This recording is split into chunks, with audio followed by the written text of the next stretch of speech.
welcome to another She Clicks webinar. I'm Angela Nicholson, and today's webinar is all about getting started with drones. Tonight's webinar is sponsored by Datacolor, a global leader in color management for 50 years. Datacolor is committed to helping photographers achieve their vision from capture to edit to print. You can discover more at datacolor.com. Tonight, we're hearing from Carys Kaiser, who is known as the Drone Lass on social media. She's a camera operator, filmmaker, and drone pilot for several TV shows. Hi, Carys, how are you? I'm good, thank you. How are you? I'm fine, thank you. I love your background. Was that shot with a drone? It was, yeah. So this is Kinder Reservoir, and that's mainly because it's a little bit of a mess behind. It's like, I'll just put a photograph up. You had your mess with a photo. I use polystyrene and soundproofing.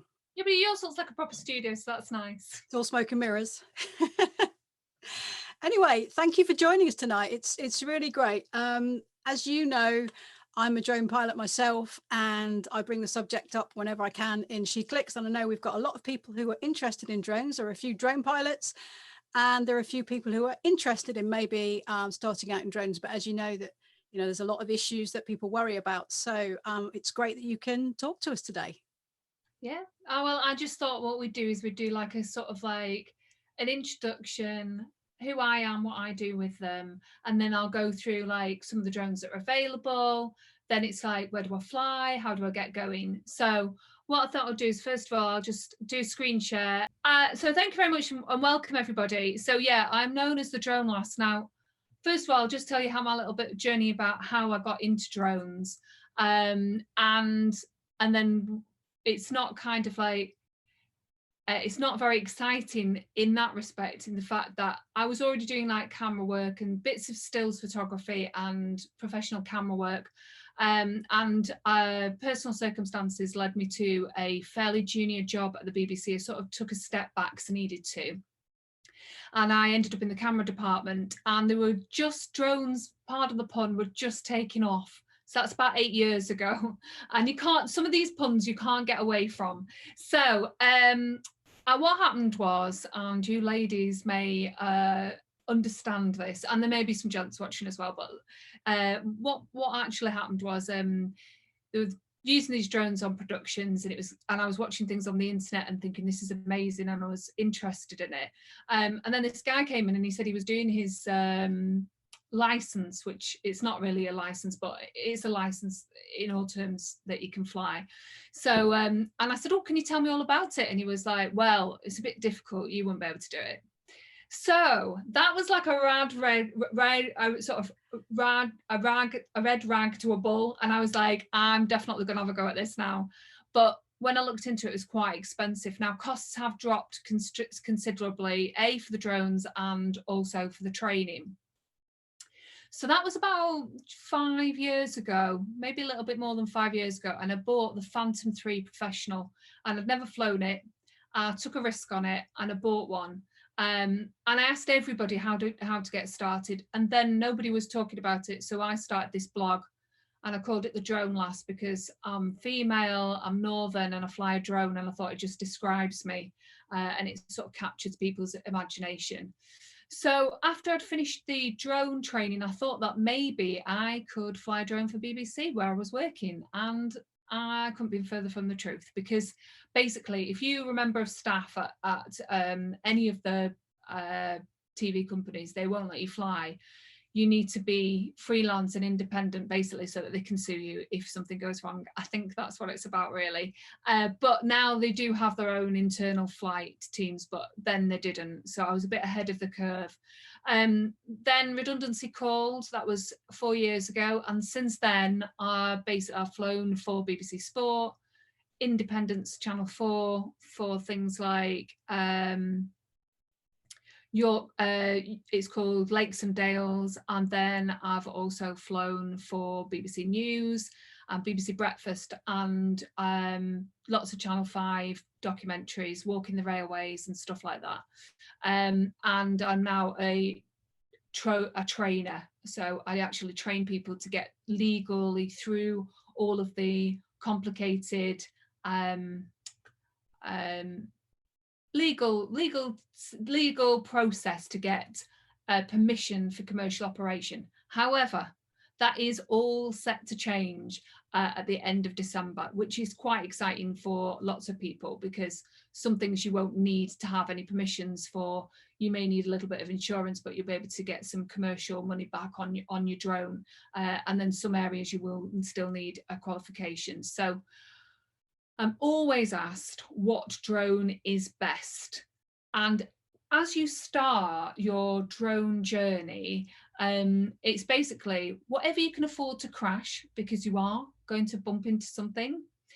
And also, you might not crash. I didn't crash for the first time for 18 months, and I was out flying a lot.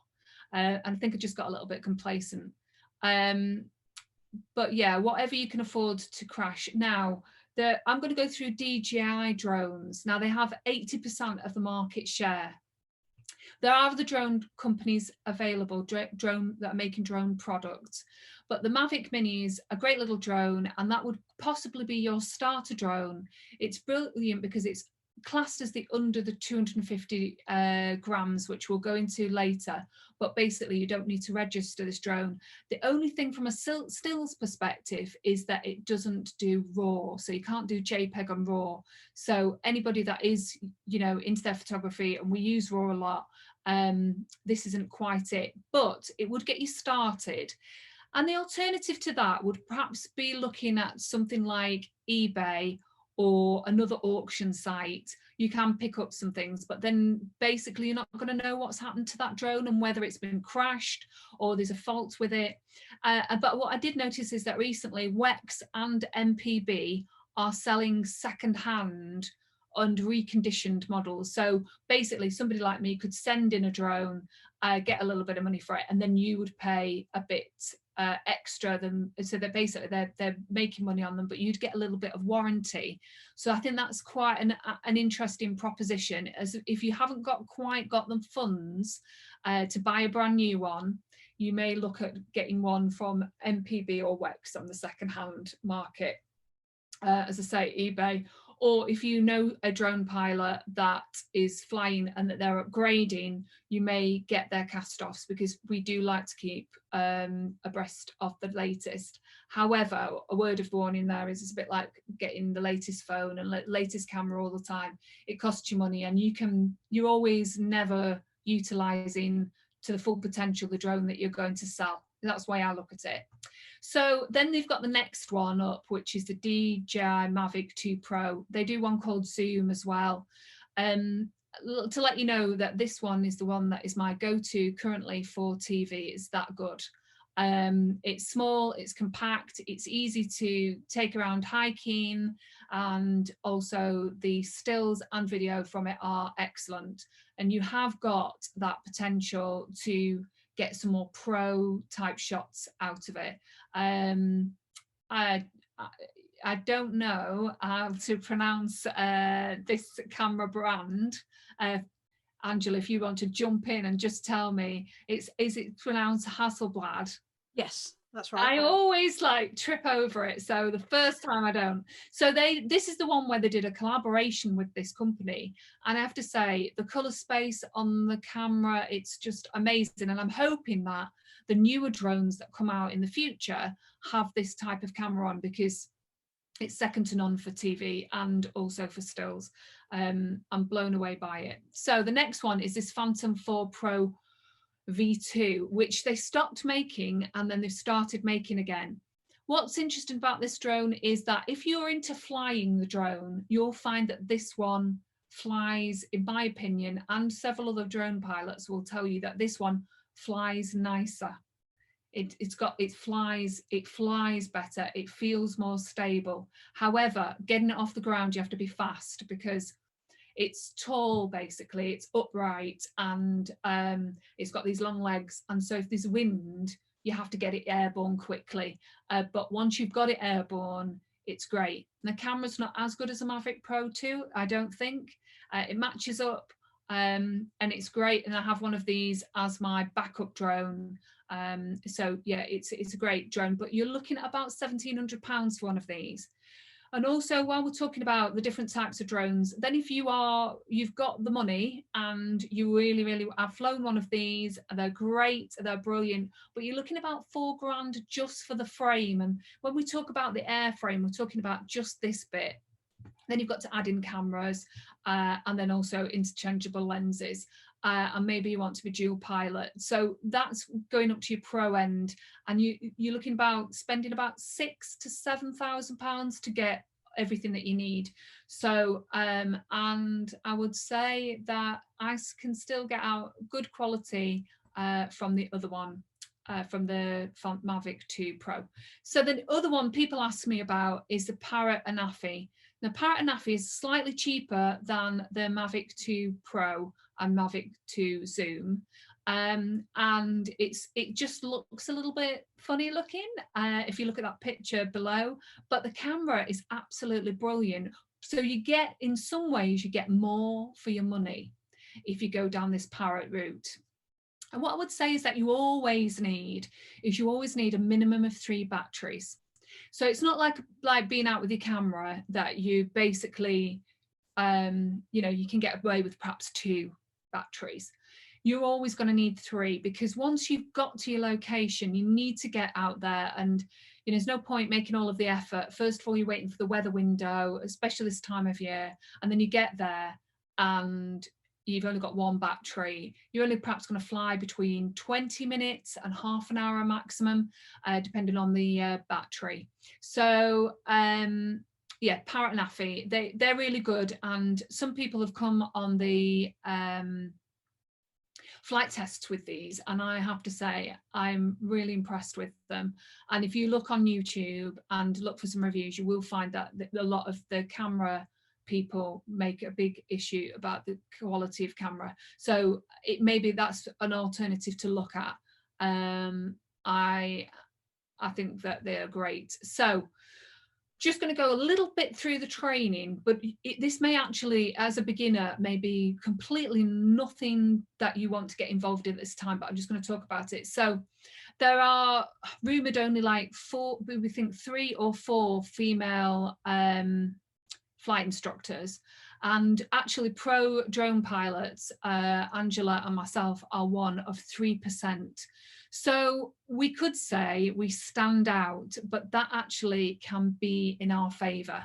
So yeah, so don't be afraid to think, well, actually, there's not many women. I actually think it's a actual bonus, because it makes you stand out. So global drone training, dronetraining.co.uk is the website. It was founded by Elliot Court and Jonathan Carter, and they're based in Norwich and Swansea. And then obviously I'm based up in Manchester. Well, actually, I'm actually based in the Peak District, but we do our courses out of Manchester, and sometimes I teach in Leeds as well. So what's going to happen on the 31st of December is that the law is going to change completely. At the moment, we have this PFCO, and there's going to be this GVC course. But what we've done is we've incorporated the 2, so that you could go on day 1 is A2 certificate of competence, and you don't need to do a flight test for that. And if you're going to do the second day, that becomes a GVC theory course incorporating the A2. So basically, you can just do 1, and then you could upgrade at a later date, and then you do a flight test if you're doing the GVC. If you've got a PFCO currently, there is no need to upgrade. A lot of companies are saying that you need to, but you don't need to. It's not compulsory. However, you will miss out on some of the rights that are on offer under a GVC. And then obviously we've got new drones that are going to be CE marked, and it's not been explained fully yet whether you'll be able to fly the new drones if you've got the old qualification and you haven't upgraded. So there's a little bit of that to still be explored, and it's still all rolling out. So some of this is relevant to you whether you're going pro or not, but every single person has to register with the CAA and obtain a flyer ID. I'm going to cover that a little bit more in depth shortly.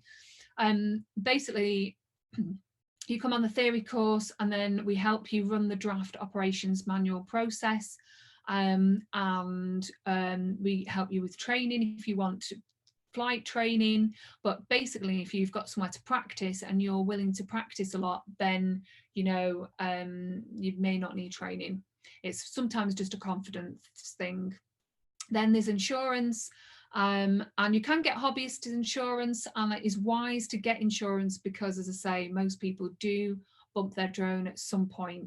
And don't worry about it. It's a bit like getting a car and learning to drive. Everybody has that first little bump, and some people scrape it in Tesco and their car park, and then some crash somewhere else. So I'm just going to clear my throat. I don't think I've got COVID. So I was just thinking, have I got a drink of water? Normally I have a drink of water in this office, but I look like I haven't. Anyway, then we will help you run the manual creation process, and you join a Facebook group, which is very supportive. And there's quite a number of women in there, and we do the document check and the online application. We help you with that. And then you receive your operational authorization. So that's basically the process. So I'm going to just skip through that because we don't need to go through that.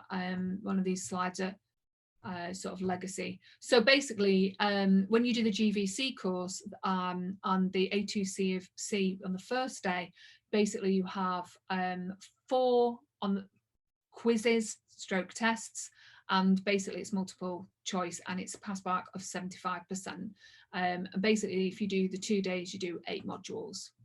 Okay, and you can resit. But the most important thing of every single person in the country is expected legally to register their drone with the CAA, unless it's under 250 grams. So if you've got that Mavic Mini, you don't need to.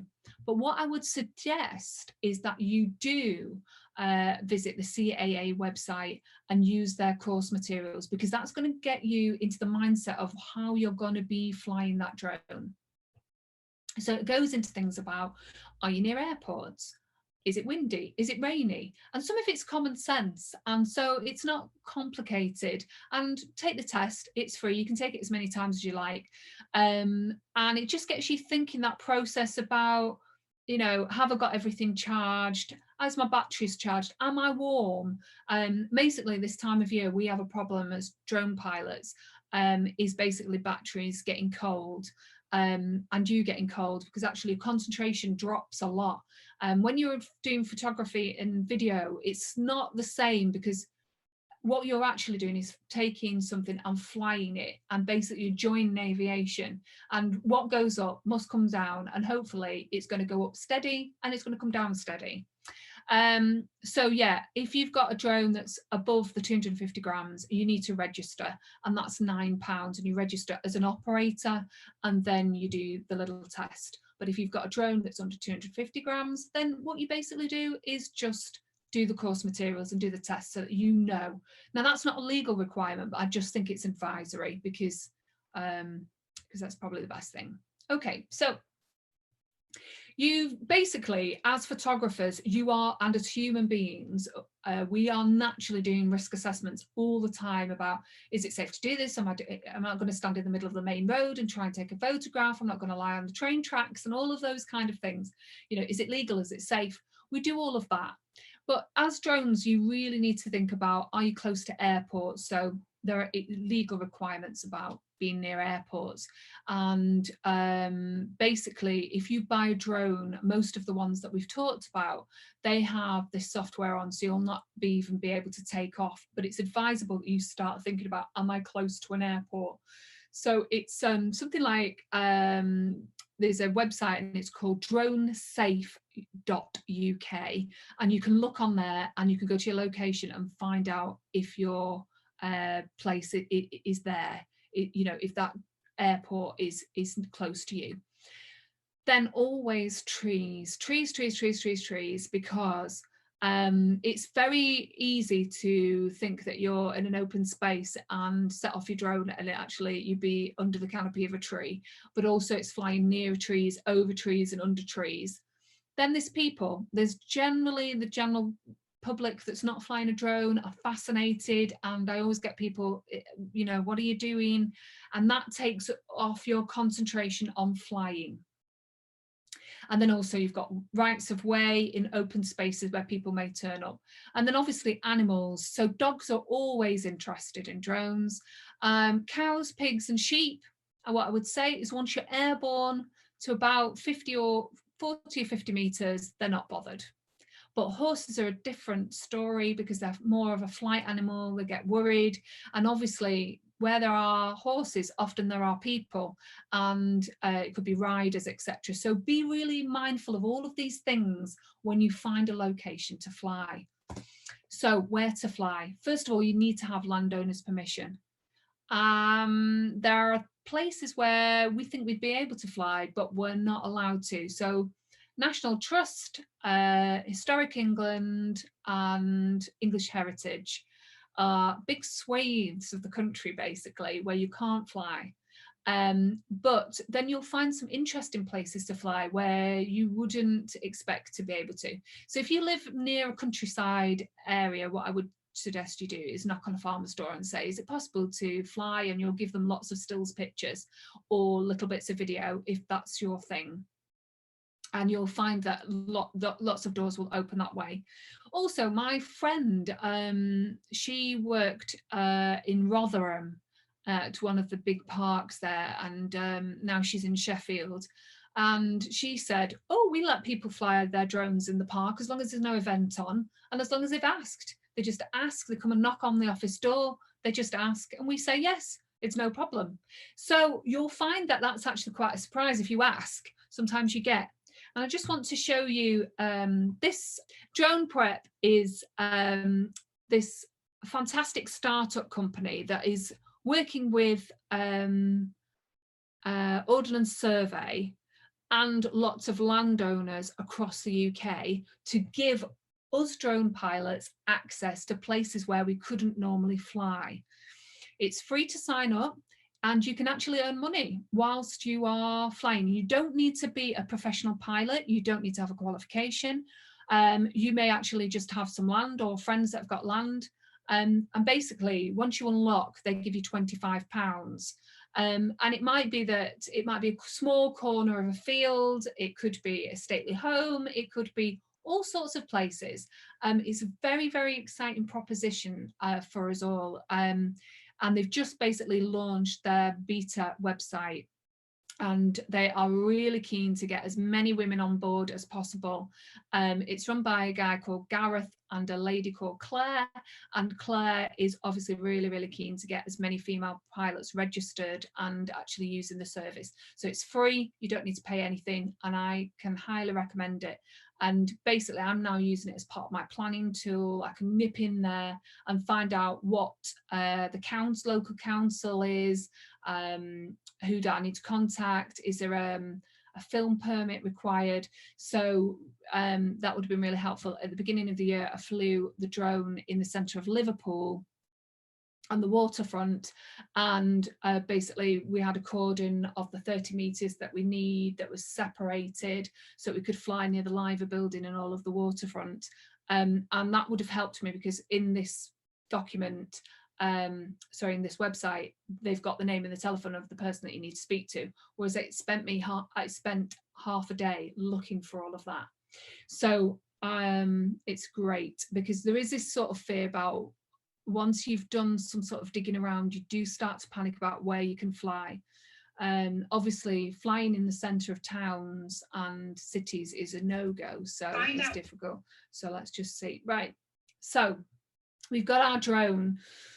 We've got it out of the box. We haven't got a friend that can show us how to do things. So what I would recommend is online tutorials. So whoever has manufactured your drone, you will find an online tutorial that will help you navigate the app and also navigate setting it up. They are a lot easier than they were 5 years ago. Basically, you can just charge them and then get them out of the box. What I'm going to do is I am going to, I've got one on charge behind me, you can't see, but I'm in the spare room, and at the back of me I've got the landing, and I've got like a fireproof mat, and I've got all things charging because I've got a flight tomorrow. What we're going to do is I'm just going to get one. I'm going to show you about the process of putting one together. But online tutorials, they are definitely a friend. I like the actual manufacturer ones, but then also you will find top tips from lots of the YouTubers. And if you can bear to stand the 14-year-old in, you know, the deep south saying hi you all and getting you going, then go with it, because they often have some great things. But bear in mind, you've got to stay legal, so don't forget about each country has different laws, and also you will find there's a lot of law breaking on YouTube with drones. It was like a fascinating thing. Okay, so I'm just going to get a drone from the landing, so one moment.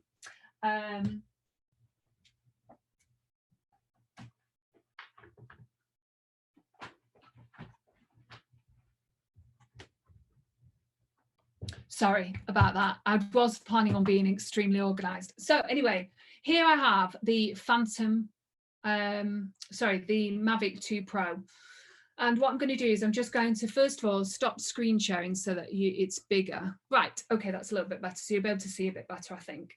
Okay, so I've not rehearsed this before. I've never done this before. Well, obviously I've set up a drone before, but never done the kind of like live demo. And also bits of it keep disappearing because of the photograph, but I'm not prepared to show you the mess that's behind me. Anyway, so we have this drone here. This one has got a camera guard on, stroke gimbal guard, because obviously the gimbal's there, that's the delicate bit, and you need to be aware of that. So what I do is, what I like about the Mavic 2 Pro is that I basically leave the props on. I always check them though. I open them out and I check them. So whatever drone you get, you may have one that has the props will stay on, and some of them you have to apply. So if it's a Phantom 4 Pro, you'll need to put the props on each time, and each time you put it on, but you just need to double check that it is on, because this is where you get like human error, and we don't always check them.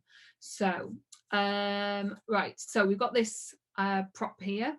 And you can see that I've got my code up. Now I need to put a new one on before I go out tomorrow, because it's I don't know why, it must have got a little bit in the bag, got rubbered off. So first of all, what I'm going to do is just unfold its legs. She says, okay, let me just unfold its legs. Now, she says, this is because I'm trying to do it upside down and live. If I was doing this, I would be better. Gosh, there we go, here we go. So I've got all my legs out, and also I've got a fully charged battery. So one things that you need to be checking is that your battery hasn't got any damage on it. You're just having a quick visual inspection that it's not cracked, and there's nothing wrong with it. Plop it into the drone, and then also you need to make sure that your props are fully out, but you're just checking that there's not been any damage on the drone, and you're going to then take off the gimbal clamp and put it down on the ground. And what I can recommend here is there's several things that you need to buy. One of them is a takeoff and landing mat, and you can spend a fortune, or you can go onto eBay or Amazon, or actually Heligai have some for about £10–15. I think it's called PG Tech, PYG, something like that, Tech. They're a really good, cheap, competitively priced, shall we say, and you landing mat, and basically you've got little tent pegs and you peg it out onto the grass. And it also, they're quite good on sort of like places where it's gravelly, because what you're trying to do here is that you need to really protect this camera. So once you've taken the gimbal clamp off, and what I'm just going to do is just show you that it is like, until it's switched on, it is a little bit, wobbly around. And so, yeah, what you need is one of those, and then you also need a wind meter, and we'll go into that a little bit more in depth here. So on the front of here is I have got a filter. Now, I know that there's always this bone of contention with stills photographers and video about ND and what you're going to use, and if it's UV, etc. The top tip here is that I leave my number 16 on unless it's like nighttime. I like to, it gives me a little bit of extra control over the shutter. I like the colour of it, and I use it for stills and I use it for video, and I don't care what the rules are. I've learnt the rules, I'm breaking them. So that's where I stand with that. So once you've done all of that, basically you get your controller. So the other thing that you need to be thinking about is always making sure that everything's charged. And I know that you probably, as photographers, we do this already, checking things that are charged, etc. But with drones, it's even more important because obviously about the flight. So I'm going to also show you a little bit of the app, but I don't think this is going to work. But anyway, here we've got the controller. So what I'm going to do is just that's not quite going to work. But anyway, yeah, it's like me and the drone are disappearing into the background. But anyway, you've got your controller on, and what I'm going to do is I'm going to put the drone on the floor.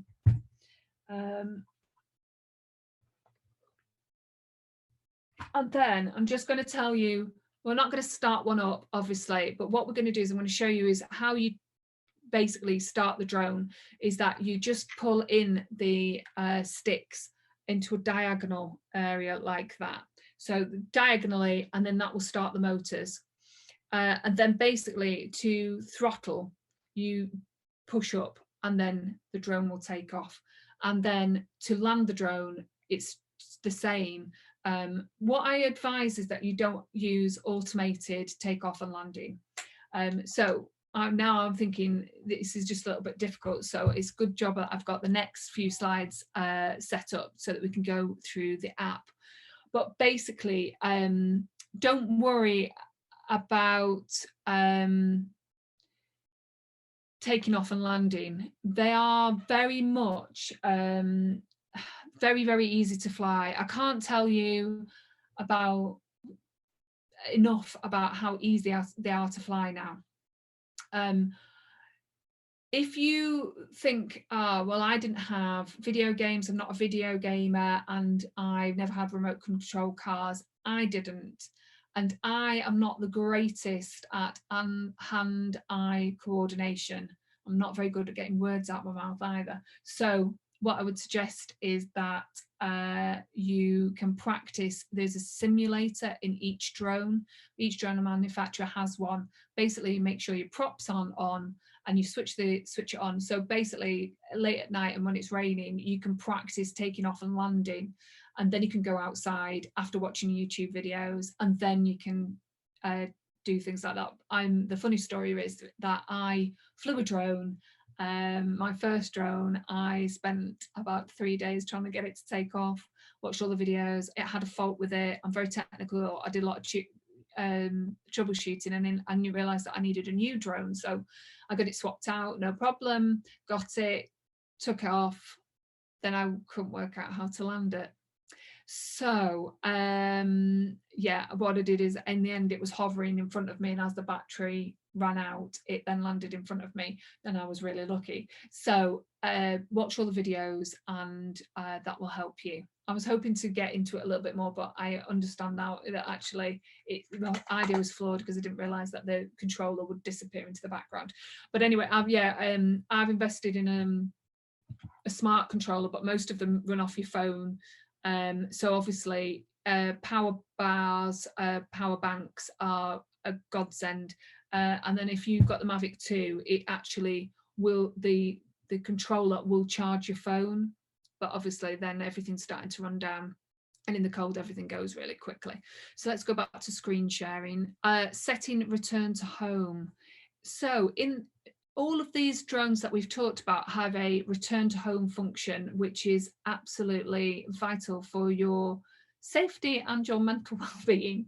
And basically, if the signal between the drone and the controller is broken, the drone will come back. But what you need to do is set it to where you are, in case you basically are moving around. Where you wouldn't do that is if you were flying it from a boat. Obviously you don't want it to return to over there when your boat is now here, whereas most of the time as drone pilots we probably stay in the same place. And if you've got a nice wide open space, then return to home, they say the error is 20 meters. I found out that actually it's about a meter. So you just kind of like be aware of that. And also set your battery alarm to go off at 30%, because then you know that you need to start bringing that drone back from wherever it is. So that gives you a good safety margin. Let's just go through the app. So unfortunately, it's just DJI only. So Here we've got it ready to go GPS. So a drone, it needs, it's a minimum of 9 to take 9 satellites it needs to hook on for GPS. Now you can fly without GPS, but what's brilliant about GPS is you get this thing called GPS lock, which basically means the drone comes up and it hovers. It's not going anywhere, you're not touching the sticks, and it is staying where it is. So GPS is brilliant for that, and you need a minimum of 9. This one here this is telling you here that it's got 18 satellites, so that's got a really good positioning hold. It's going to be able to tell you, you're going to where you've got good signal, and it's great. So it's like textbook. Here is where we've got, so what we're seeing is we're seeing an image where basically the drone is airborne. And this is here where you could just basically land it where it is. And you might need to do that in an emergency. All the thing about the drones is sometimes we're talking and it sounds a bit scary, but it's not really. It's been quite rare. In the 5 years, I've probably flown about 600 or 700 flights, because I've also done other work outside of video and photography with drones, which I will talk a little bit about later before we get to the Q&A. And in that time, I've only ever had one flyaway drone and one that I've needed to do an emergency landing with. So we always talk about all of this safety stuff, but basically, it's not going, it doesn't happen all the time. So this is the return to home. And then here is about your controller. So here is the frequency, the connection between your drone and the controller. And this HD thing, which is basically a bit misleading, it means that it's about the strength of the signal between all of it. And obviously the most interesting bit for us is all of this bit here, which is the camera work. Here you can switch between you don't need to go into any menu. You can switch from here, from video to stills and stills to video. What you'll notice on something like the Mavic 2 Pro, that the width of the camera changes. It's really interesting. You think, oh, that looks like a really good stills image, or a really good, you're flying in for stills and you think, oh, that'd be a really good video, and you flick it and basically you get like much greater area, and and it looks different. It's, so there's just that little bit of a difference there. And obviously this button here, when you click it, you definitely need to have fast cards. So there's 3 things. So there's a few things that we need to talk about buying. Is that you need some fast micro SD cards, the fastest ones that you can get. It's a ScanDisk Pro, and I've got 64. I have 64 gig. They're the biggest that I go to. Although I'm doing video, 128. They always used to be there was always this bug in the system with 128. I don't think that's the case now, but I've just never invested that much. And obviously the more you fly, then you're filling up your card. Basically, if you lose that drone, then you've lost more footage. That's the way I look at it. So I just have lots of 64 gig cards, but basically a class 10. And so you need probably a couple of those. You need a wind meter. My wind meter is packed in the car ready for tomorrow, but basically you can get them online for about £5 to £25, and then it's whether you want a small one or a large one. I like a big one. Basically it's a little bit bigger than my phone, because I need to just double check the wind speed, and then you need those batteries and a landing pad. So those are basic things that you need to start off with, as well as the drone. So let's go to the next slide where we get a little bit more into the depth. So here is always these little 3 dots. So when you click these 3 dots, you can go through to lots of different menus. And this one I've selected here is about the camera. So you can set things, and you can go auto, obviously, if you're beginner flying, etc. What I recommend to students that come to myself is that I say, do about 10 flights where you don't even think about taking any photographs or video, which sounds really mean and horrible of me. But what you want to do is just concentrate on flying and getting really comfortable with landing that drone. You are going to use that camera, and you want to be looking between the drone and this is keeping your eyes on the contact, so you're not missing where the drone may or may not be heading from a hazards point of view. But you just need to get used to that little glancing at the camera, etc. You will often see people like this because it is so exciting, but really aim to just keep your eyes on the drone at first for the first few times. You might find after 5 or 6 you feel fine, but for me, I spent about 10 flights, just didn't even look. I had just quickly glance for my orientation. But yeah, so you can set here, you've got manual, and you can go into here. This one's got like where you can set whether you're going to do log or you're going to do cine like, and all sorts of different code colors, spaces, and all sorts of things that you can change in there. But you know, you can change the ISO, and you can do this on the jog wheel, which is on the side of the controller, or you can use this here. And then obviously you can set your shutter speed, etc. So the next thing that I would talk about is the filters. Is that so stills photography, drones. Basically, I have won a couple of competitions with my drone photography, but that feels like it's in the past now. I have submitted an awful lot this year and I've never got anything. So, and I thought my photographs were getting better, but what I think is getting better is the competition is getting better, because I've seen some of the photographs that She Clicks puts out, and yeah, I think people are getting an awful lot better with this photography with drones. But there are an awful lot of exciting competitions, so if that's your bag and you want to get into competitions, just like going to show you, like this is just straight out of the camera, JPEG and RAW, and this is the JPEG at a place in Castleton. So you're getting the, with the stills photography, you're getting the basically you're getting the contrast of the shadows, etc. There's a lot of information within that camera, and obviously you're thinking of the rules of third as well. But what I think is most exciting with the drone is the sort of like top down, we call. So basically the gimbal, you can pan it right down and you can take pictures. This is a little startup company called Boardman, and they've got this brand new ironing board. So we took the CEO out into the hills and took photographs of him, and it's just a different angle. It really is a completely different angle. So videos with drones, basically that is where at first, obviously my interest as being a TV camera operator is more about flying a camera that can give us different angles of storytelling. And so I'm just going to play this in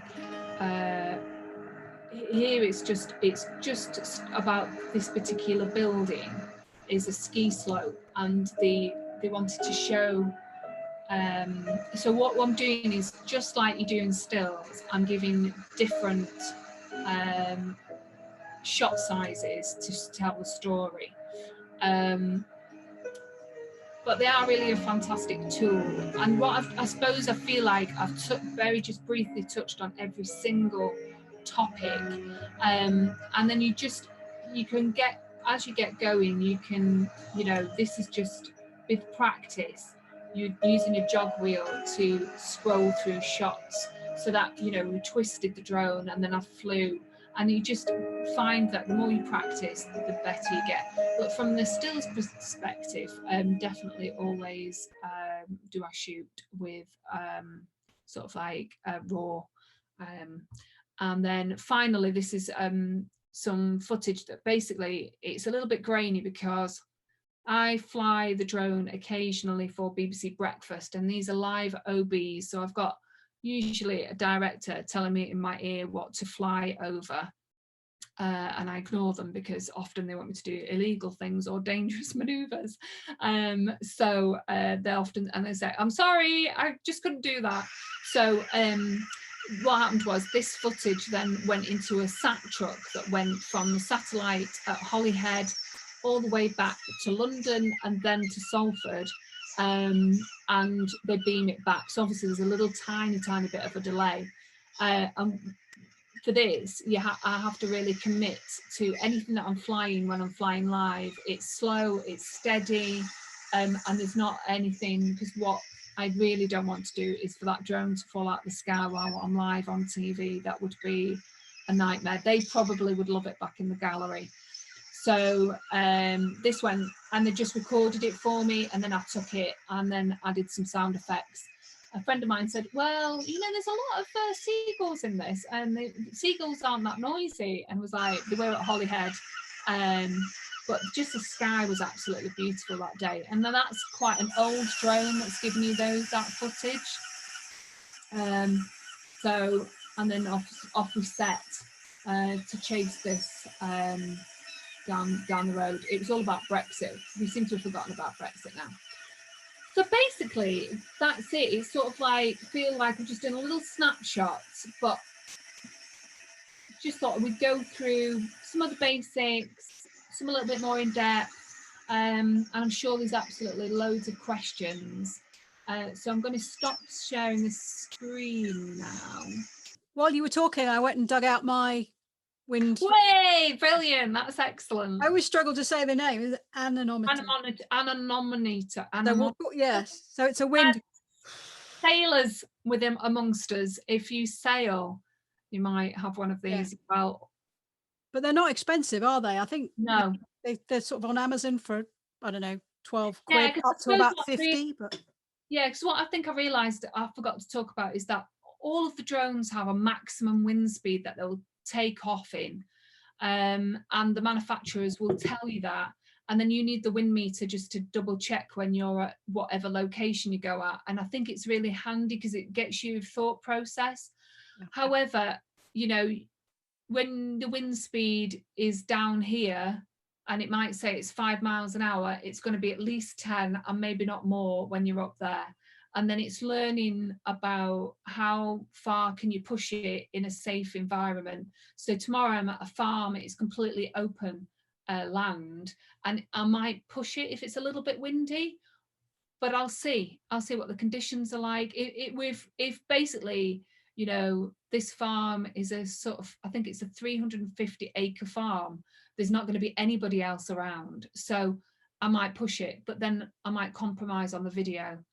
But it's all about, but if I was in the centre of, well, not the centre of Manchester, but let's say there was like, the incident when we were flying at Holyhead, I wouldn't be pushing it then. That was like that was December, and it was one of the least windy days ever in December, and it was just beautiful sunrise. It was quite special. That's really so. So wind speed, they all have this maximum wind speed. Mm-hmm. And some of them, I don't know if it's true of all drones, but some of them, if it gets a bit windy when it's up, you might get a little message that says, warning, it's a bit windy. My opinion on somebody who flew with a Phantom 3, you never got any error messages. So it was down to you to make that judgment. Mm-hmm. And sometimes I think that Dji drones are a little bit sensitive, because I think they're erring on the side of caution, because at the end of the day, you've invested quite a lot of money and they don't want your drone to just fall out of the sky. It is a sort of learning process. Yeah. When you look and you think, that is a bit. I often say to students, look at the tops of trees. If trees are going like this, maybe you want to find your drone. It's about weather, how you feel, confidence, and looking at trees and the environment that you're flying in. Yeah. And it's also important to remember, actually, if you've got that, not all drones have the same wind speed rating. The smaller ones tend to be quite lower, because obviously they're going to quite a bit lower because they're going to get picked up by the more wind. They get battered a bit more. So yeah, each one it's all various. Each one has its own maximum. To take off. Get that information from the manufacturer. So we've got some questions. First one is, Are the rules and registration requirements the same in the whole of Europe? So this is the thing, at the end of December, we are aligning with Europe. It's really weird if we're going to be leaving, leaving the EU. Well, we've already left the EU. It's all complicated, but Brexit will have happened and it'll be complete or not. But aviation wise, we are aligning with Europe. So what that means is if you are based, say you're an English speaking person and you're based in a Switzerland maybe, or Spain, and you basically want to do your qualification, you can come to the UK, do your qualification, and it will be valid across the whole of Europe. The bit that we've not aligned ourselves with is that the Europeans will be doing a risk assessment, a set risk assessment for each job that they do, whereas we are sticking with our ops manual. Right. And writing a bespoke risk assessment for every single job we do. So in Europe, what I believe is it's that you pull one off, you know, I'm flying over farmland, so I'm going to fly to this one, and you can tweak it a little bit. But yeah, so that's the only difference. Yeah. And you only require those with the GVC? Yes, sorry. Yeah, you will only require those with the GVC. So that basically GVC is the one that's going to give you the maximum flight. So basically anybody will be able to charge. That the whole thing is that now all of us will be able to charge for our drone services, but it's just about where you were flying and what you were doing at the time and what type of drone you've got, what type of permission you need. It feels like it's really complicated at the moment, but it's not really, because I'm looking at our syllabus and only a couple of things have changed. So, you know, there's not going to be that much change. Great. Okay. So moving on to another question. Are you able to sell images from your drone without having the license, not for commercial use, but for an online gallery to the public? So someone without a PFCO, can they sell their pictures to a gallery? Not at the moment, but after the 31st of December, then what you just need to double check is where you were and what you were doing and how you were flying. It's so yeah, it's all change. So if you've already got those pictures now and then you want to sell them next week, the answer's no. But after the 31st to the 1st of January will be a totally different story. It's always been slightly vague, that commercial side. It's like, obviously, if somebody says to you, can you take your drone up there and fly over my roof and do an assessment of my gutters and I'll give you 50 quid, that's quite clearly a commercial thing. Yes. But if you've got a nice picture and you've printed it and put it on your wall and somebody comes around for dinner and says, I love that picture, can I buy it? Yeah, I'll give you 50 quid. officially, it's not.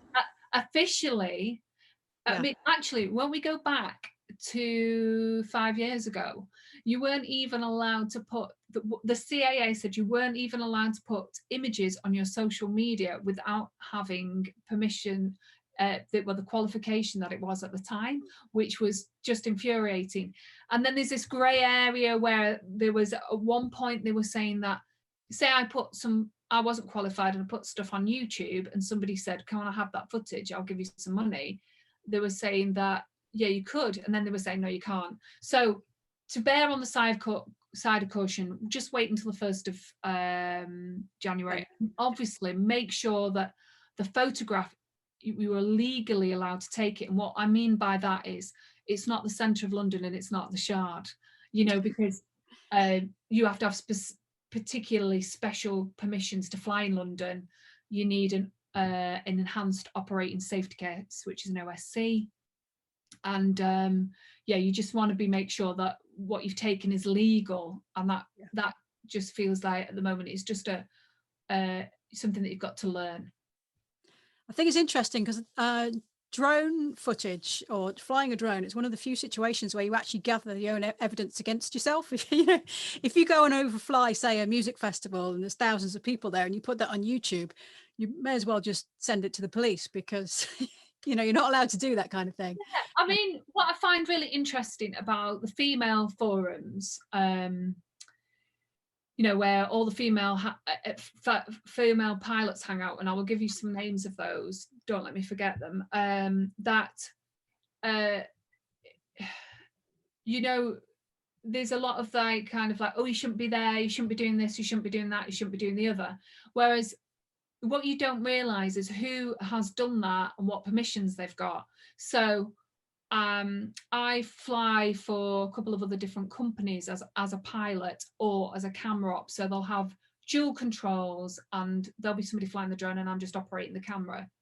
And we went to do something in Bradford at an event, and there was 5,000 to 6,000 people at this event. You can't think of that now, but last year when people were allowed to be together, and there was only one little tiny portion that we could legally fly over with an enhanced operating safety case. We could be 75 meters from those people as opposed to 150 meters, and the only spot we could be over was the river.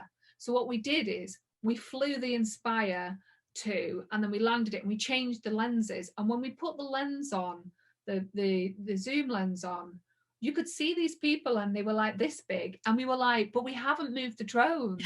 And I think that if somebody had seen that on TV or whatever, they could have gone, but you see, what you don't know is you don't know what the drone, what their permissions are, if they've got the enhanced operating safety case. But I think women, we're a bit more open to the fact that there is, whereas I think a lot of the men on the forums jump onto the no, you know. So yeah, I always say live and let fly, because you don't know what permission somebody's got, because you know, you can look at shots and think that's illegal, but it might not be, because actually there are people so one company that I fly for has got a 10-meter takeoff from people and buildings in the centre of London, and you know, it's kind of like, yeah, but I can't fly under their permissions without being with them. It's you know, anyway, it's too nerve-wracking for me. I just operate the camera in that case. Yeah, I think I'd be a bit worried about it as well. Okay, so Sharon has asked, is it a legal requirement that her operator ID is on the drone? And if so, how does she attach it? Yes, it is a legal requirement, and anything from a Sharpie pen to a bit of paper. And I use, I've got my little, you know, Aldi. It was an Aldi special, £9.99 with a load of sticker things. I think the sticker things to go in it cost more than the actual thing, because it was an Aldi special, but I label everything with that. So Dymo label, or it could be a Sharpie pen, but it's supposed to be on the outside, so it's not supposed to be on the battery. It's supposed to be on the outside of the drone. Okay, and the requirements about, is it got to be something like 3 millimeters high? Or yeah, well, I don't know. I've not. They just say that it's visual, so that's right. Kind of like mine. Okay. But as I say, I need to make a new one because it's sort of curled up. It must be the bad version on that. That does happen after a while, doesn't it? I think. Yeah, I think they're so. Not especially. It's not. They don't seem to be made of the sort of thing that labels want to stay stuck to. Yeah, and you can't. People will charge you to make a label, but you know, if you can find somebody who's got a machine, generally they'll make you one for nothing. I mean, I've got a few people. What happens is they come on the test, and because often we've explained to them that they need to be registered before they turn up, and then they turn up and they go, yeah, I've done it, but I've not made my label. I've got, right, okay, let's print it out, because that's £10. Yeah. Oh yeah, I should be saying it's 15. But yeah, no, I just print them off for free, because it's, you know, it's nothing. It's a little bit of sticky tape. Okay, now Zoe's asking a good question. How weatherproof is it, a drone, as in rain? Not a lot. Yeah. I've seen people fly them in snow. You know, if you go on YouTube and there's some like famous male photographers that have flown them in snowstorms, and I just wouldn't do that. Basically, if a rain shower started, you know, like sometimes you're in the summer and the winter, all of a sudden you're caught out and it starts spitting or raining, you have probably got time to get that drone back in. But I'd never set off in the rain. And obviously what's quite good is when you've got this surface area here, and if you start seeing raindrops, you think, all right, okay, I best bring that drone in. And obviously the weather can be, you know, if you can find, it's 500 meters when you've got permissions at the moment, it's 500 meters away from you. Well, actually, it could be a completely different weather system, especially in the high peak down that way. Very true. You know, and obviously, I would love to be one of those people that got shots of thunder and lightning and rainbows, but I'm just frightened of flying, even though the stuff's in the distance, because I just want to keep the drone safe and people around me. Great, thank you. Do you need to register every year, or is it valid for several years? You need to register every year, apparently. So mine was done sort of, I think, the first week that it went live. So sometime in November. I'm hoping that they send a reminder. But yes. Okay. Oh, how far away from you can the drone go? Well, legally, it's 500 meters.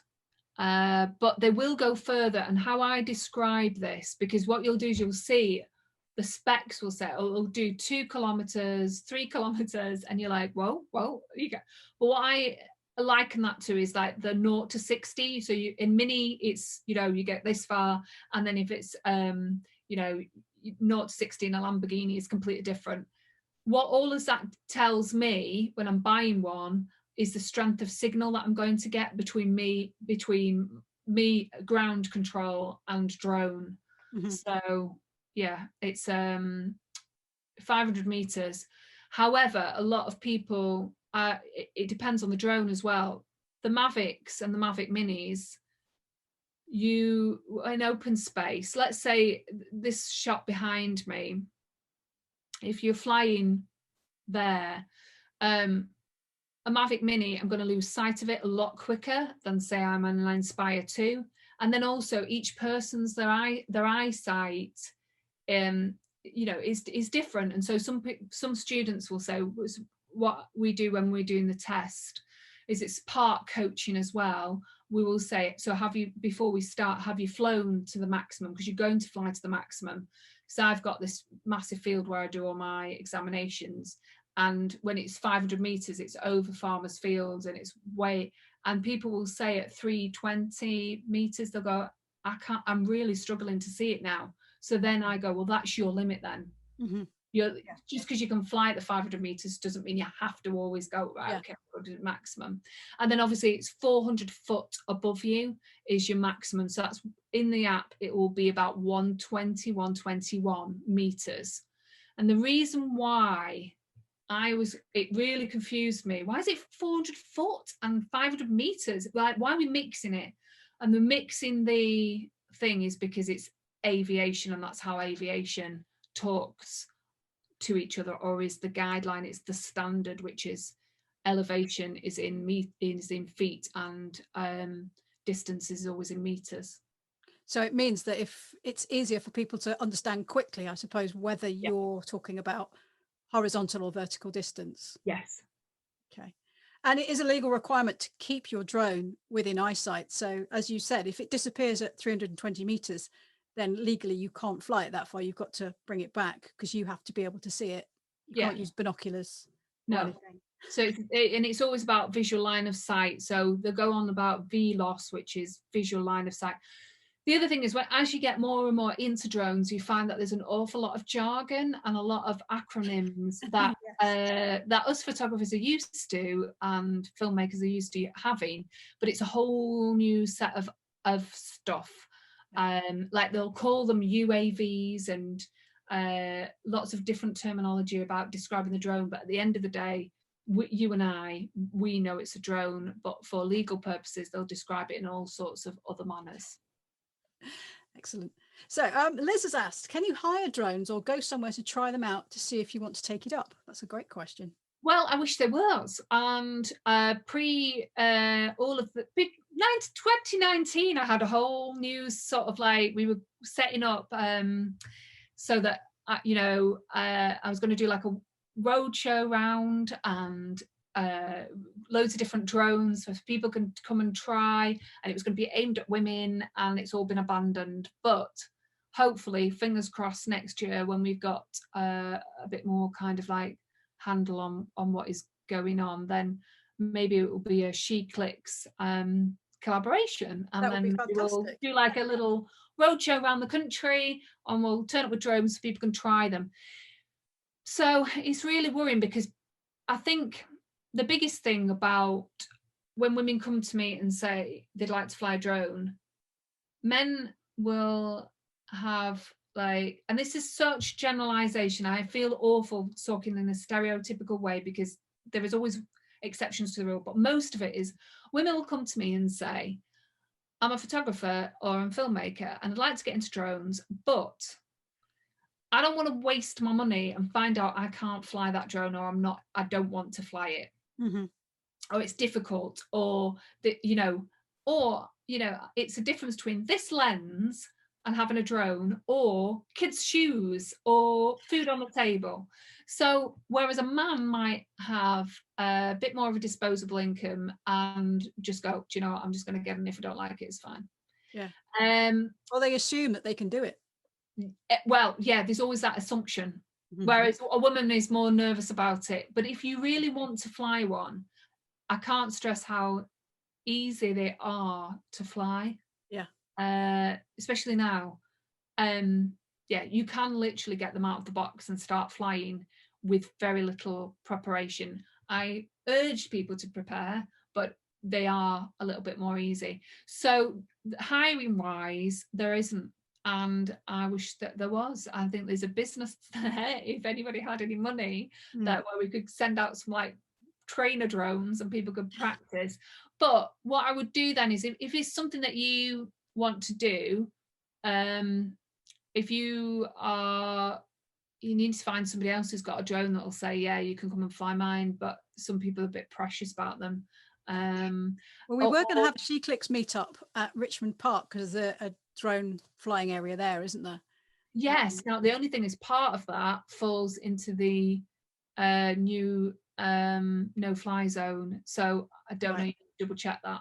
But yeah, I think if you can get somebody who'll lend you a drone to fly, or, go cheap, buy one. The rumor is that the Mavic 2 Mini is on its way, which means the Mavic Mini will fall in price by a considerable amount of money, and a lot of people will get rid of them really quickly. Yeah. So one place that does a lot of like trade-ins is Heli-Guy.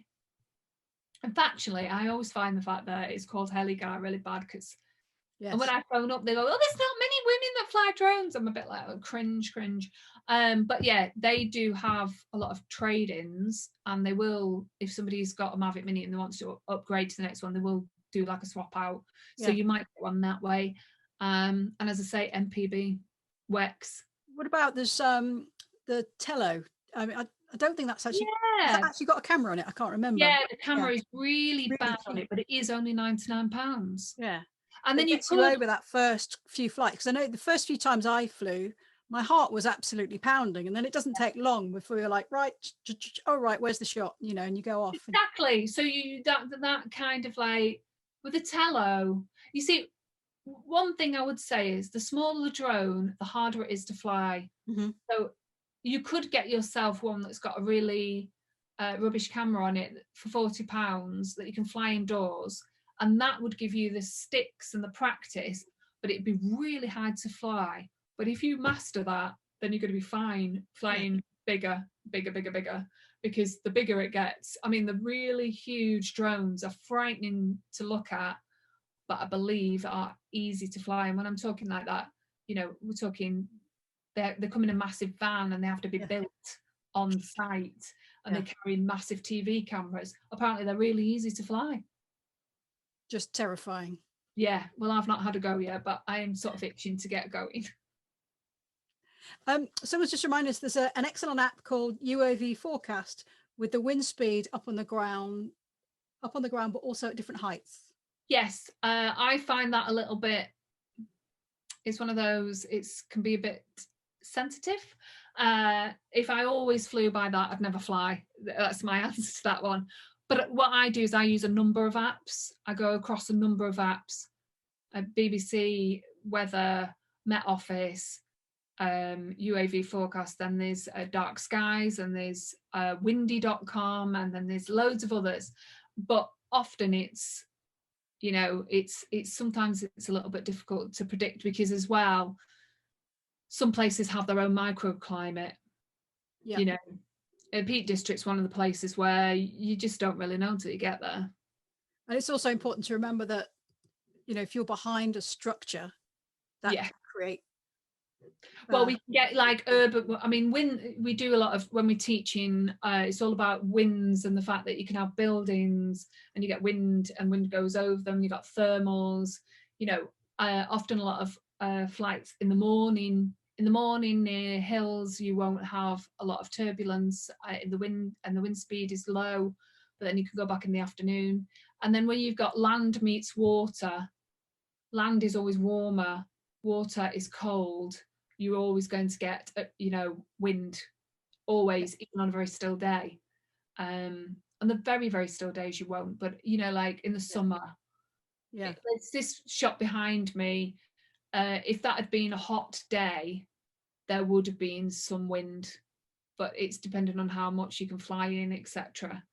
But then up the hill, you wouldn't have had that much. Okay, so we've got quite a few more questions, so we better crack on. Angela says, so is the A2C of C valid in France? Yes, it is. Okay. So all of the 2 new qualifications, yes. Okay. Tanya is asking, what are drone services typical rates? Okay, so I have like on my blog about how to price a drone job. So what I do is I base it, there's a little bit of a flawed thing, because what I do is the hire is about 10%. So you can hire, if you're a professional, you can hire a drone from Heligai. It's the only place that does it at the moment. Or what I've noticed is this Fat Llama. Is it Fat Llama? Llama, I think. Yeah. Well, so I do is I base it depends on what drone I'm flying, and then it depends what I'm doing. And what you'll find as well is that ballpark figures for TV, so let me explain, it was $795 for one single drone pilot, drone operator. And now that's about 500. So what's happened is there's a massive race to the bottom, and it's always the same. It's like anything, it's like filmmaking and photography. People will drive that fee right down. But what I'd say is that you need to think like a business person. So how much does this drone cost me? How much does the training cost me? The qualification, the registration, and the skills that I'm bringing, and then work out your rate. But if you're doing jobs for 150 quid, you're not covering your costs, because your costs are more than that. If you work out your costs, I worked out on a basis of, say you fly 10 times as a professional with your drone and your qualification and everything, and you divided that for the cost of the drone. Okay, you're not going to always be replacing the drone, but let's say it's 10%. And then by the time you worked it out, it's like, oh, right. So people were offering to fly Inspire 200 to 300 quid a day, and that's not possible. Okay. Not to make money. And we're here to make money, ladies. I'm sorry, I have become a bit kind of like, the amount of time people will go, well, what will you do it for? No, that's my rate. And even in the pandemic, I have stood by, and I'm still getting the rates that I need, and what I think I'm worth. Okay, so Heather says the images always seem very steady. Is there stabilization on every drone? That's the gimbal, basically. That's absorbing the vibration of the drone and the wind and the weather, and then that's what's brilliant about them. So that's the stabilization. So there isn't really image stabilization. The stability of the image comes from the gimbal. They are astonishingly good in that respect, aren't they? Yeah, and even in really strong winds, when you're not really supposed to be flying them in really strong winds, you can end up with some really good pictures. Yeah. I've got one at the moment that is a drone that's a Phantom 4 Pro, which I'm going to advertise on eBay because it needs repair. And what happened was a student came to fly. He flew it in the air, it flipped over, and since then the gimbal's been a bit like that, and it doesn't absorb. Well, do you know what? It's had its day. It can go. But it does surprise you because there's obviously a little bit of damage. I mean, somebody will buy it and repair it. What I'm going to ask for it, somebody's going to buy it and repair it and make money on it. So, okay. We've still got a few more questions in the Q&A box, but I've also had a couple of questions emailed. Sharon's asked, how do I decide the correct shutter speed and frames per second to get Judder-free footage? So I'd love to ask more about the sort of like to troubleshoot this. I'm going to have to surmise. So Shudder-free, you should be getting Shudder-free footage. It could be your gimbal, or you need to invest in filters. She may say, yes, I'm doing all of that. So then the next thing is the shutter speed. Basically, I think that there's sometimes the rules that we have for stills and video sort of don't apply to drones, because my shutter speed, I'll set up my shutter speed so that the image looks right. And then I'll deal with it in post-production. But you should be getting Shudder-free. There shouldn't be anything. And if you're getting what I call it's aliasing, so you get those like fizzy lines, like tomorrow will be an issue at farm buildings because they've got corrugated. What it is that the cameras are so sharp, the fixed lenses are so sharp within the DJI drones that you get this aliasing. And to take away that, you put a filter on, and then you will change your shutter speed. But then what you do is in post-production, you add a bit of it's Gaussian blur, I think it is, and you just tweak it, and visually it looks, yeah, I'm happy with that. So I would have liked to ask like questions because it's difficult to answer that, but I think I've covered some of the bits. Yeah. Are you talking about stills and video there? Do you know what? I've always had very still. I mean, if you're looking to do movement within your stills, as in, you know, then it's just experimental, and you've got to think, because I suppose what's different about when you're doing a stills camera and you change your shutter speed so that say you're doing equines or cars, and they're going fast, and you want them in focus, or you don't want them in focus, i.e. you want to have that storytelling where you can see the movement, then it's about experimenting, because what you're doing is you've not got a static camera, you've got a flying camera. So it's something that you're going to have to practice. Right. Okay. But say with video, do you not use a shutter speed that is twice the frame rate? Yes, that's the theory. In practice, I break a lot of those rules to get what I need, so it looks exposed right and it feels right. And then when you throw it into any editing suite, because the other thing is that I always shoot in 4K. Now these cameras will do 1080, but video cameras like the Sony video cameras have a large compressor chip in. When you look at the size of the camera on a drone, the compressor chip's like this, and it's natively set up to film in 4K. So I always go 4K. And with 4K, you've got a lot more messing around with it, you know, the theory about twice the shutter speed and all that. You can throw some of that out of the window. And then people always go, wow, she's a bit maverick. And I just think, well, as long as it looks right. Yeah. I'm like, I don't want about these rules as long as it looks right. I know the theory and I know why I do it, but I just often I go, that just looks too dark. I'll just go whack that up now. Okay, great. All right. And then she's gone on to ask, how do you work out what filter strength to use? And she specifically mentioned, say, if there's a bright sky. So I think there's a sort of mix up. So you've got ND4 is what they say is our sort of like grey cloudy day, and then you've got your ND8, which is, you know, a little bit more, and then 16 and 32 for bright Yeah. So 32, you'd be looking at beaches, like tropical beaches and turquoise sand. Turquoise sea and white sand. Wow, it's I knew what you meant. So I think everybody knew where I was going with that. But I fly with an ND16 on most of the time because I really like the ability to A, stop that aliasing, and B, just gives me lots and lots of options with shutter speed and ISO. Okay, but we're talking about sort of solid ungraduated filters. You don't use graduated filters on No, I don't use. I had got some graduated filters for my Inspire 1, which I'm going to sell soon. And I bought some, like, coloured ones, like do you remember Coking that used it? They were very much like that, where they've got blue and then yellow. And they're great, but they don't really seem to do them for the smaller drones. And I think it's because there's so much you can do. Yes.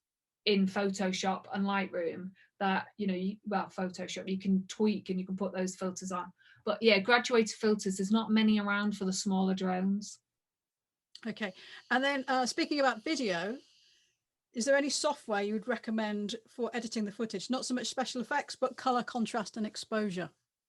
So a long time ago, I was a judge on a thing called run by a company called Film Convert. Yeah. So if you want to do lots of fancy things with, first of all, you've got the whole situation of doing LUTs, which is your lookup tables. So basically you shoot in a log and then you can put in and tweak a lot of the color. So it's a bit like shooting raw in a stills camera, and you can tweak that way. But Film Convert, you can basically put effects on top afterwards. It's not very expensive, and there's always a code. Somebody somewhere will, an influencer or whatever, will have a code to get 30% off. And actually, I think on Black Friday there's something like half price.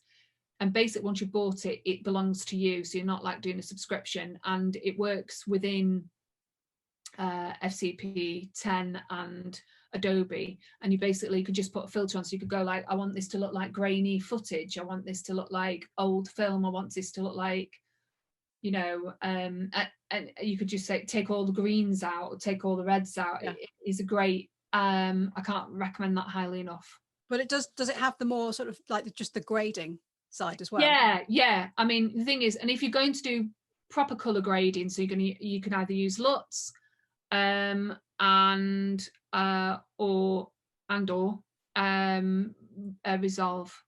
DaVinci Resolve. Yeah. And you actually, DaVinci Resolve, you get quite a lot for free. Yes. That, so it's worth looking at that.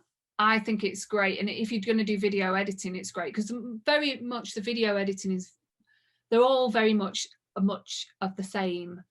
But it's the only reason that I've stayed with Adobe is because the TV production stuff that I do is done in Adobe. But I've used FCPX, and I've also used Resolve, and I've looked at Avid, and so I would say they're all great, but Resolve's free. Yeah, that's worth having. And the last question from Sharon is, which is the best app to tell her where no-fly zones are? So dronesafe.uk is the official one, which is great. And then I use DJI to double check. So the reason I do that is because sometimes DJI throw in a place where they go, you're not flying here. Because if a landowner, it used to be football clubs, so that's slightly different now. But let's say I owned this reservoir behind me and I don't want people flying drones over there. I could apply to DJI and have a no-fly zone over there. Right. Just because I can, and I've got the money to do it. Whereas dronesafe.uk is going to tell you where the airports are, and then you can zoom into that area and it will tell you how close you are to the FRZ, which is the flight restriction zone.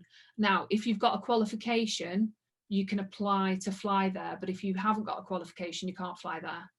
And mainly that's because you asking for permission, whereas in the past you used to just let them know you were there, but now you need to ask for permission.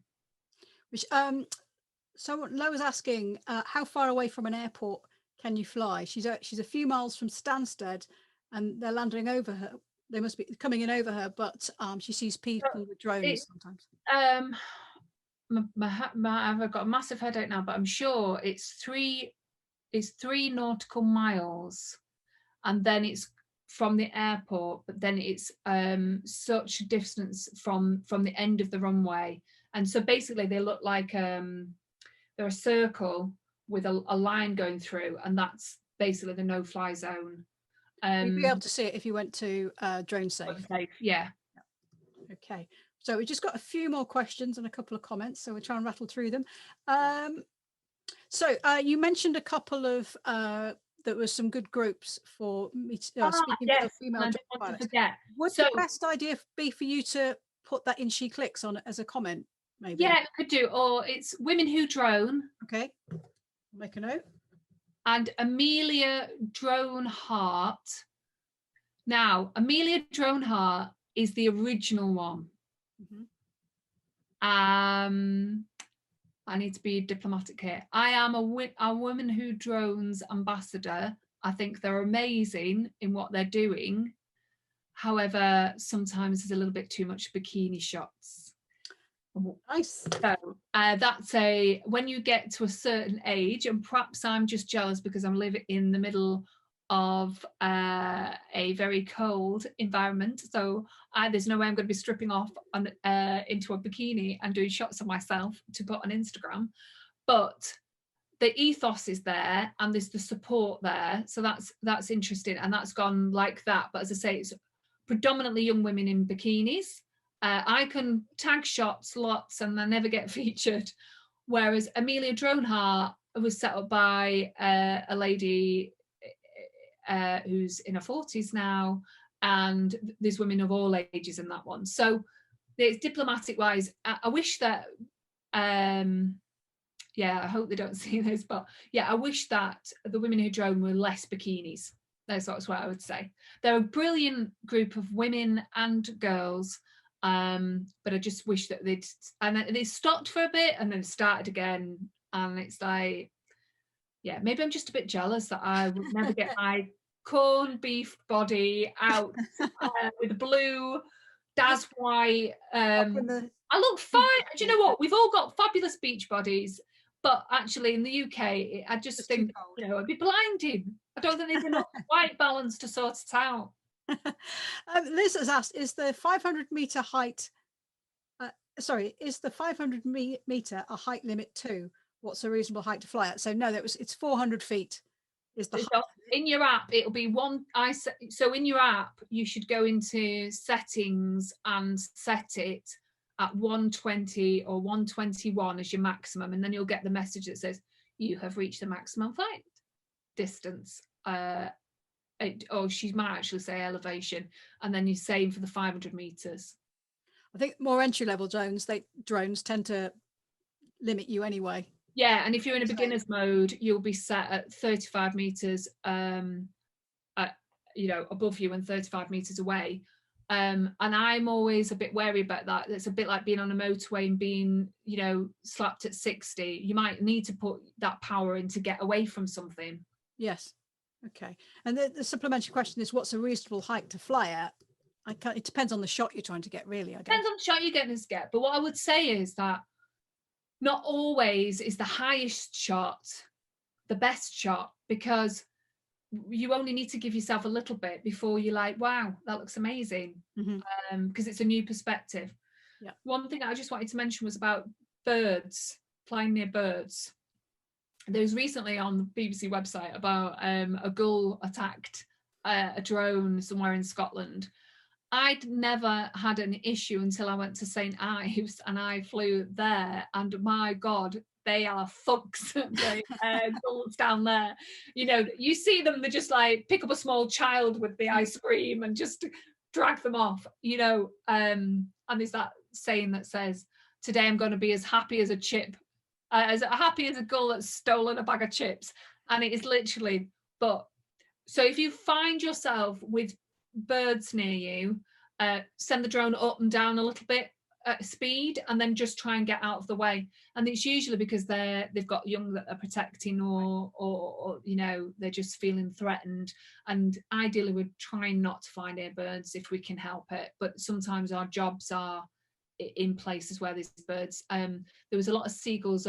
I did this thing during lockdown. It was amazing to travel all the way to Wrexham on empty roads, and to fly around the hospital because it was for children's ward. It's out sometime soon. And the gulls were really after that Mavic Mini, Mavic Pro 2. They were really after it. And there's several shots where they fly right past the front of it, and it's like, you know, it's like, so yeah, birds, just be aware of that and fly up and down quickly, and then they'll either go or you might have to land. Okay. Liz said that she's definitely up for She Clicks sort of a test flight meetup. Yeah, so well, 2021, I reckon by the time we get this early summer, we should have a weekend. Yep. And we'll do like a get together with some drones, and hopefully then we can be flying them. And even if we need to wear masks and sanitize, we should go for it. Yeah, sounds good to me. Okay, Lo says she didn't know she wanted a drone, but now she does. Yeah, unfortunately, it's a sticky slope. But what I've noticed is there are more and more women flying, and it makes me feel really excited, because do you know what?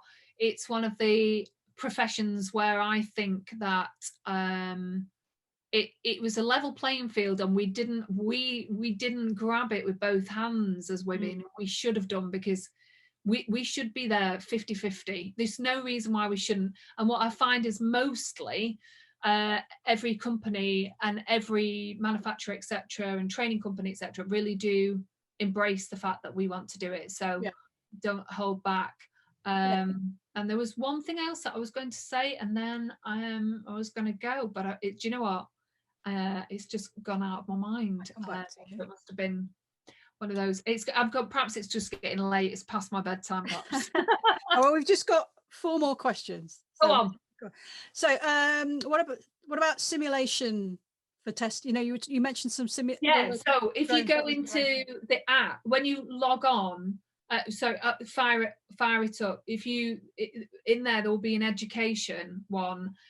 The props, make sure your props are off, and it basically it's a bit sometimes it's a bit naff, but it's also good to get you started, and also it will keep you ticking over in the winter if we end up with in the past we've had winters where you can't fly for a full 8 weeks, and it's just a nightmare. So yeah, the simulation can be quite good. Okay, that's great. Tanya's follow up on the question about the rates that you were talking about. Would you say that £500 is a day rate or a job rate? A day rate. That's you sort of like, so I'm on about 595 a day for TV, and I'm classed as good value. However, I am only flying a Mavic Pro 2, and yes, I have a spare one. But then I don't feel like I'm exploited, and I feel like it's a good day rate. It's comparable to my other day rates, whereas some men won't take that money. And then there are some people that are doing what I'm doing for £150 a day. So it's that kind of like, so that's a one drone. When I fly with others, so if there's 2 people and there's a drone pilot and a camera operator and an Inspire 2, you're looking at about £13.50 for TV for the day. Yeah. Okay. And that could be a 12-hour day. So actually, that's actually quite cheap.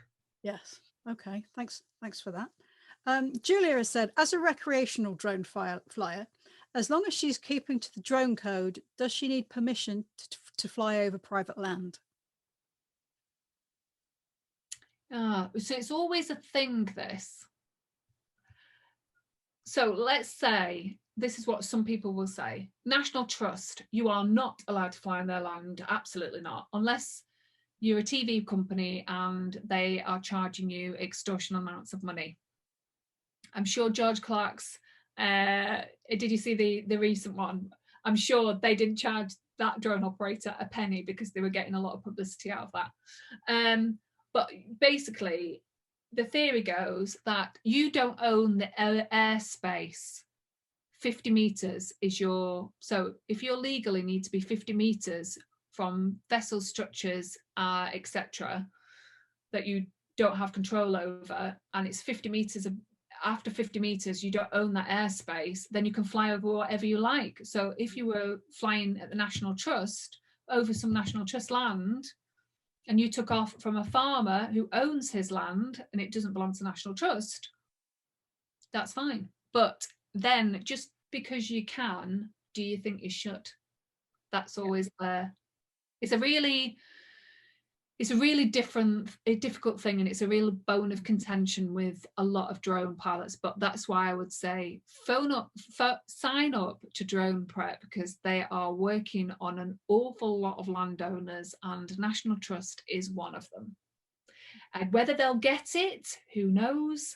But they've got stately homes on there, so you can basically, you know, it might be a Monday and a Tuesday, but if it's a stately home that's only an hour from you and you want to go and fly your drone there and get shots that are for your pleasure and your social media and your, maybe not even your business, I don't know, because it depends, that each one will have like a term.